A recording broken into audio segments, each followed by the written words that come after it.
Even better like these that we're showing you on TV as we simulcast, and get them out. Because there's this rebellion going on everywhere, at every town hall of Republicans and Democrats, everywhere. They're being shut down from Austin to New York, from New Jersey to Florida, from California to Michigan. It's happening everywhere. The people are rising. They've almost got 2/3 majority to audit the Fed and the House, an override. Ladies and gentlemen, this is getting so exciting. And this is only the beginning. We've only begun to fight. So I'm asking you, let's have a flash mob. Let's have this go viral right now. All of you, today or tomorrow, don't procrastinate. Go print these off, even if it's black and white. Get a stapler, get some tape, get a can of glue with the paintbrush. Put them up now. We're going to go out today and do this. I got a bunch of work I've got to do. I'm going to send one team out now to do it. The next hour, then I'm going to go out tonight and do it when I come back to work. I'm going to stop. I'm going to put these up. All of us as a team effort. And if this is successful, we can do this in the future. We can do this in the future on the flu and other issues, like don't take the shot. In fact, we ought to create one that says, in fact, I told them, but they've been so busy, we need one that says don't take the flu shot. Under it. Let's make one of those for Obama right now and get it up in the flyers as well. This is up on Infowars.com. It's up on PrisonPlanet.com. Get these. If you're watching this a few days from now and can't find it on the main page, Google Joker Obama posters to go viral. We also have an article called Obama as Joker Explained. In Bob Kane's original comic book, the Joker is a master criminal and a bizarre psychopath. Obama is not necessarily a psychopath. This is to say a ruthless, hands-on killer. But by the standard of his office, he is a master criminal, or rather a front man for a cartel of master criminals. So get this out to everybody. Let's go wild today. Okay, now going to our guest, who I really appreciate joining us.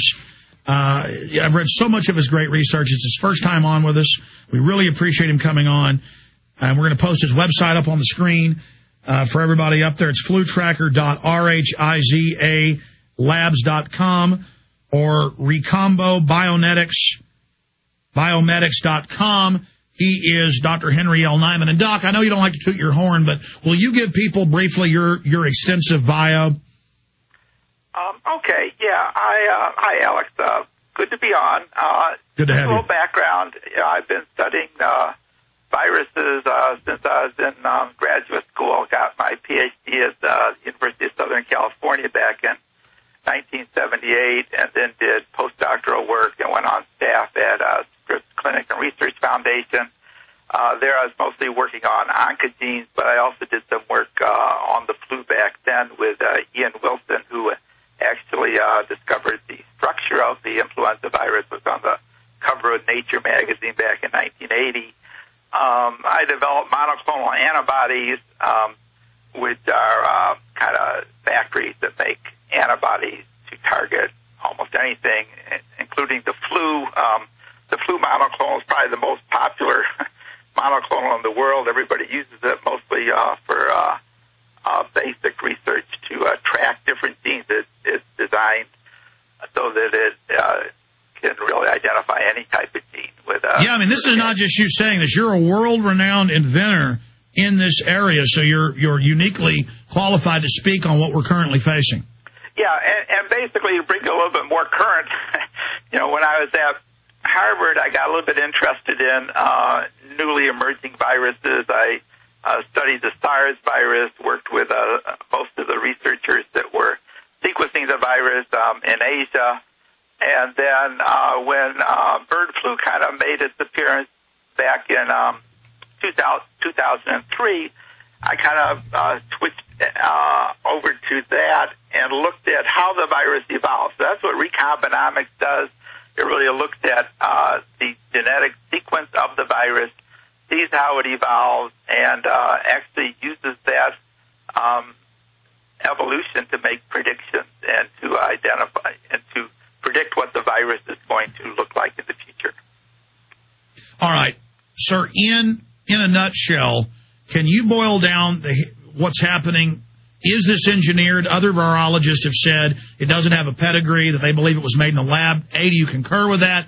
B, if it's only killed a few hundred people in the U.S., a few thousand worldwide, regular flu, kills 400,000 worldwide, 30,000 a year in the U.S. CDC says. We can differ with those numbers.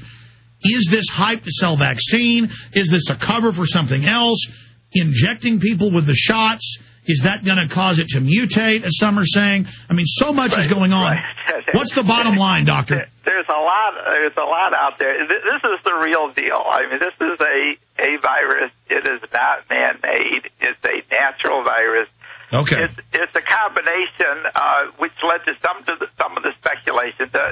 Just to give you a brief background, a virus has got 8 different gene segments. It's kind of like a person with chromosomes. You got 46 chromosomes. Well, the virus has 8. And each of those gene segments has kind of a pedigree. You can look at the sequence and tell where it came from. And this virus is a mixture. It has one of its genes.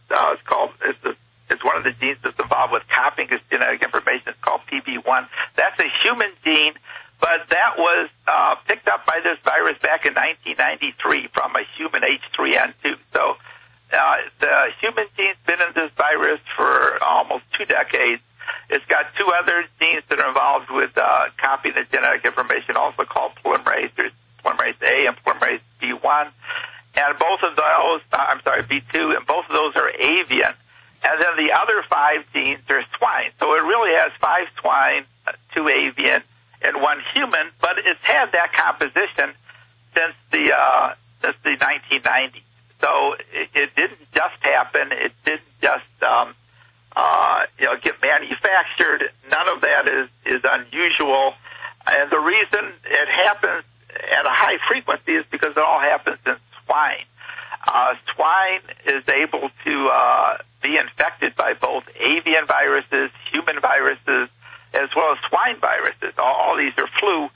And when you get multiple viruses in the same host, in this case the swine, the virus can either swap those chromosomes, those 8 genes, and come up with a new constellation of genes, or it can actually recombine and actually change the gene sequence.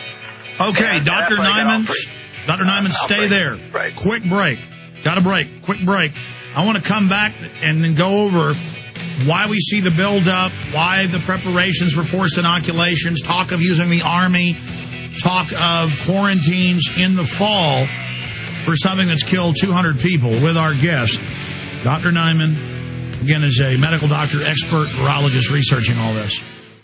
The good old folks at New Silver Solution. And the website is supernaturalsilver.com. Supernaturalsilver.com. This is something that kills bacteria, viruses, you name it, well documented. They've got it down to a super small nano-sized particle. Supernaturalsilver.com. Check them out at Infowars.com.